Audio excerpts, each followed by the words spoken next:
కానీ ఆల్రెడీ చెప్పారు ఆయన ఒక దీంట్లో ఏంటంటే నాకు జాబ్ లేదని తెలిసినప్పుడు నాకు అమ్మాయిని ఇచ్చారు పెళ్లి.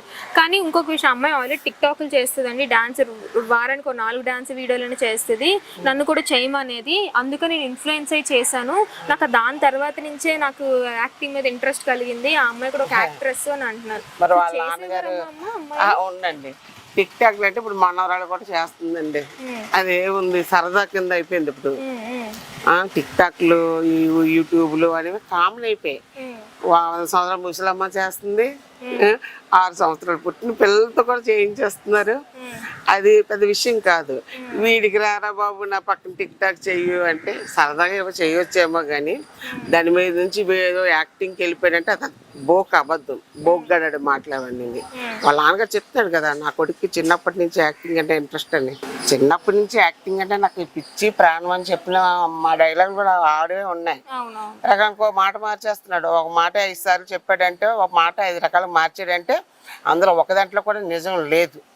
మరి ఇప్పుడు నిన్న జరిగిన సంఘటన చూసుకుంటే అమ్మాయి సారా, అసలు ఆ అమ్మాయికి తేజకి ఎలా పరిచయం ఏర్పడింది మీకేమైనా తెలుసా? పోనీ తెలీదు. ఇప్పుడు మా అమ్మాయి వస్తే మా దగ్గరికి 2021లో వస్తుంది కదా, అప్పటి నుంచి వీటితో మేము లేమమ్మా. ఇంకా 21లో తీసుకొచ్చారు, పెళ్ళిని 5 ఏళ్ళకి తీసుకొచ్చారు.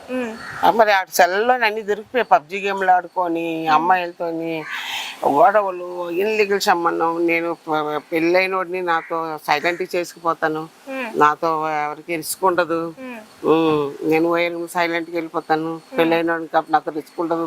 ఆ మాటలని వినిస్తుంది మా అమ్మాయి. చాలా మంది అప్రోచ్ అయ్యారు మా అమ్మాయికి ఫోన్లో, మీ ఆయన ఎలాగాలని. యాక్చువల్లీ ఒక ఆడియో రికార్డ్ కూడా రిలీజ్ చేయడం జరిగింది. సో వాళ్ళ అక్కగారితో కూడా ఇట్లా అమ్మాయి మ్యారేజ్ కి వచ్చింది పాపము. సొంత పెద్దమ్మ కూతురు, అక్క చెల్లి లేరండి. 2వ భార్య కూతురు చిన్న అమ్మాయి, 9th చదువుతుంది, తను చెల్లి అవుతుంది కానీ అక్కలే వీళ్ళంతా.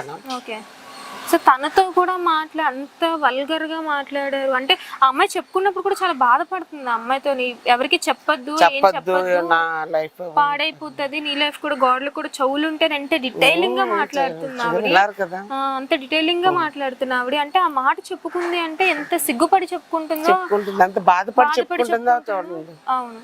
కానీ వాళ్ళ హస్బెండ్ చాలా మంచి వాళ్ళండి. ఇప్పుడు వీళ్ళ అక్కగారు అన్న ఆవిడ చాలా మంచి ఆవిడ. నిజాన్ని నిర్భంగా చెప్పడంలో కొంతమంది ఉంటారండి, అందరూ ఉంటారు పక్కన రాయలేసిన వాళ్ళు తప్పించి. ఈ రోజు నిజాన్ని అవును అన్నావు అని చెప్పింది, తప్పు చేసినాడు వాడు, చెప్పడానికి ఈడెందుకు భయపడాలి? చెప్పింది. తన భర్త సహకారం ఉంది, ఆ భార్య ఎంత మంచిదో అతనికి తెలుసు. భర్త సహకారం ఉంది ఆవిడ భర్త వల్ల నా భర్త నన్ను అర్థం చేసుకుంటాడు. చెప్పిన మాత్రం ఈవిడ చెడ్డది అవుతుందా? చేసినోడు ఎదవా? ఆవిడ చాలా మంచిదండి. చిన్నపిల్లైనా చాలా థ్యాంక్స్ అండి మనకు. మరి తప్పని పరిస్థితిలో నీ వాయిస్ బయట పెట్టేవేమో కానీ తల్లి ఇంకే ఉద్దేశం కాదు, నువ్వు బంగారం తల్లి, ఇంకా తనైతే గోల్డ్. అమ్మ నిన్న సారా ఎవరైతే అమ్మాయి ఉన్నారో పోలీస్ హెడ్ కానిస్టేబుల్ తో తీసుకెళ్ళడం జరిగింది. సో మధ్యలో ఎక్కడ వదిలేశారు. సో మళ్ళీ ఒక ఛానల్లో మైక్ పెట్టడంతో వెంటనే తీసుకెళ్లారు. కానీ తర్వాత ఎక్కడికి వెళ్ళారు ఏంటో మనకు రెస్పాండ్ అవ్వలేదు. సో తేజ ఏమైనా పోలీస్ స్టేషన్ కి రావడం జరిగిందమ్మా? ఇద్దరు రాలేదండి, ఇద్దరు ఒకసారి బయలుదేరారు. కానిస్టేబుల్ బండి మీద ఈ అమ్మాయి కూర్చుంది సారా, తేజ వేరే బండి మీద, ఇద్దరు ఒకసారి బయలుదేరారు. ఇద్దరు ఒకసారి ఒక వే మీద వెళ్తున్నారు. మరి అక్కడ మీడియా కూడా వెనకతులు ఉందంటున్నారు. మరి ఎక్కడ మిస్ అయిపోయారో పోలీస్ స్టేషన్కి అయితే పోలీసులు తీసుకురాలేదు.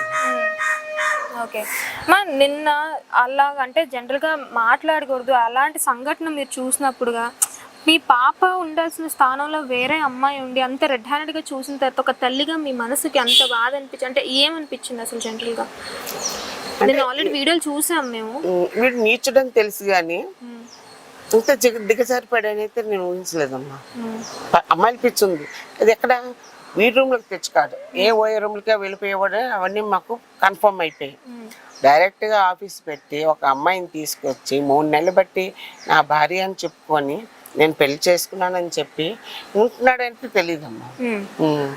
మరి చూసినప్పుడు మధ్యాహ్నం 12 గంటలకి మగాడు అనేవాడు కష్టపడ్డానికి బయటికి వెళ్తాడు. వీడు ఒక వ్యభిచారం చేస్తున్నాడు ఒక అమ్మాయితో. ఇలాంటి ఫ్యూచర్ కూడా ఉంటుందా? అని ఆయన ఇస్తున్న సమాధానాలు కూడా చాలా కాన్ఫిడెంట్ గా చెప్తున్నానండి, ఏం చేయలేరు అనే దీంతోనే మాట్లాడు. వాడు ఇప్పుడు ఆవిడ యాటిట్యూడ్ అదే. ఈ తేజ్ గారిని ఎవడు ఏమీ పీయగలేడు, మాతో మాట్లాడే మాటలు అవే. సో మీ అత్తగారిగా మీకు ఎలాంటి రెస్పెక్ట్